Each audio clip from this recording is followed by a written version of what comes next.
উদ্ভাবনী ও সর্বাধুনিক ফিচার সমৃদ্ধ নতুন 4 মডেলের স্মার্ট ওয়াশিং মেশিন বাজারে এনেছে দেশীয় ইলেকট্রনিক্স ব্র্যান্ড ওয়ালটন। নতুন মডেলগুলোর মধ্যে রয়েছে এআই প্রযুক্তি সমৃদ্ধ টপ লোডিং ওয়াশিং মেশিন, যা কাপড়ের ধরন ও ওজন বুঝে স্বয়ংক্রিয়ভাবে উপযুক্ত ওয়াশ সেটিং নির্বাচন করতে সক্ষম। রাজধানীর বসুন্ধরায় ওয়ালটন কর্পোরেট অফিসে আয়োজিত অনুষ্ঠানে নতুন মডেলের এসব ওয়াশিং মেশিন উন্মোচন করেন ওয়ালটন হোম অ্যান্ড কিচেন অ্যাপ্লায়েন্সের chief business officer CVO Abdullal Junaid এবং ব্র্যান্ড অ্যাম্বাসেডর অভিনেত্রী জয়া আহসান। এ সময় আরও উপস্থিত ছিলেন ওয়ালটন হাইটেক ইন্ডাস্ট্রিজ পিএলসির chief marketing officer CMO Zoheb Ahmed সহ প্রতিষ্ঠানের ঊর্ধ্বতন কর্মকর্তারা। ওয়ালটন কর্তৃপক্ষ জানায়, বিশ্বমানের প্রযুক্তি পণ্য উৎপাদনের লক্ষ্য নিরবচ্ছিন্ন গবেষণা ও উদ্ভাবনের মাধ্যমে নতুন নতুন প্রযুক্তি সংযোজন করছে প্রতিষ্ঠানটি। নতুন সিরিজে রয়েছে steam wash, washer dryer combo, inverter ও ডাইরেক্ট ড্রাইভ মোটর প্রযুক্তি।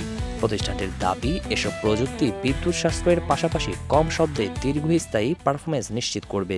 আজ ওয়ালটনের জন্য অত্যন্ত গর্ব ও আনন্দের একটি দিন, কারণ প্রথমবারের মতো বাংলাদেশের সম্পূর্ণ নিজস্ব প্রযুক্তিতে Walton front load washing machine উৎপাদন শুরু করেছে।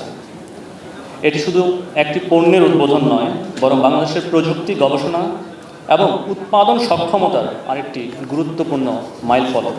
ওয়ালটন বলছে, দেশীয় প্রযুক্তি পণ্যকে আন্তর্জাতিক মানে পৌঁছে দিতে রিসার্চ অ্যান্ড ইনোভেশন টিম নিয়মিত কাজ করে যাচ্ছে। প্রতিষ্ঠানটির দাবি, নতুন এই স্মার্ট ওয়াশিং মেশিনগুলো বাংলাদেশের প্রযুক্তি খাতকে আরও এক ধাপ এগিয়ে নেবে। তো আমি যখন ওয়ালটনের সাথে সংযুক্ত হলাম, তার আগেই কিন্তু আমি ওয়ালটনের যে পণ্যগুলোর সঙ্গে আমার নাম রয়েছে সেগুলো আমি কিন্তু সেগুলো ব্যবহার করে দেখেছি।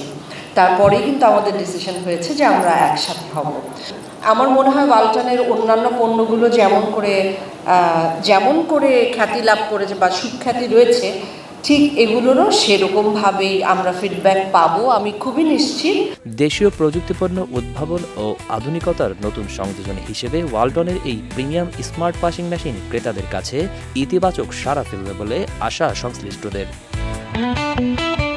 জহির রায়হান, দেশ রূপান্তর।